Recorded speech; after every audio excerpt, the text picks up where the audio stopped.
Un procès épuisant.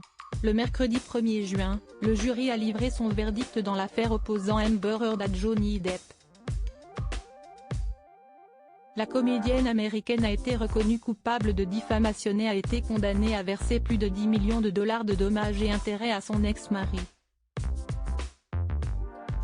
Une victoire pour ce dernier qui peut remercier son avocate, Camille Vasquez, qui cesse de démener pour l'emporter.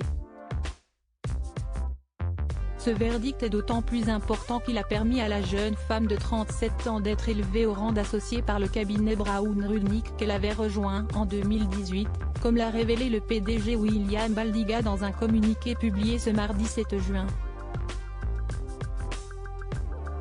Mais pour parvenir à ce résultat, Camille Vasquez a dû déployer beaucoup d'efforts. Comme elle l'a confié auprès de People, elle et son équipe travaillaient presque 24 heures sur 24 sur l'affaire. Après le tribunal, nous retournions à l'hôtel où nous vivions et qui était notre petit nid. Nous nous changions, on mangeait. Puis nous avions 2 cellules de crise où nous étions jusqu'à parfois 5 heures du matin le jour suivant.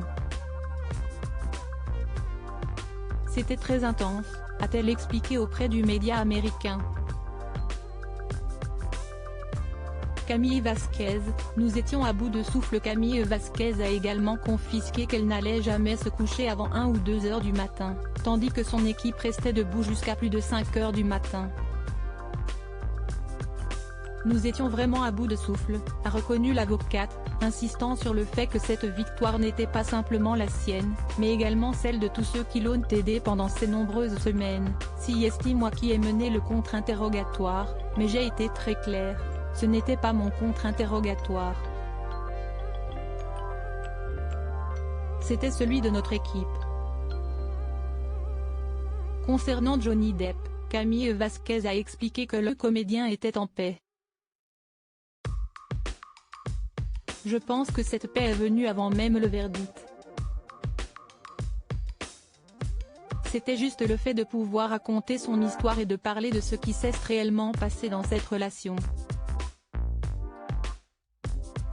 Je pense qu'une fois qu'il a pu le faire et tout exposer, le bon, le mauvais, le laid, il a ressenti un sentiment de soulagement, et il le mérite, a conclu l'avocate.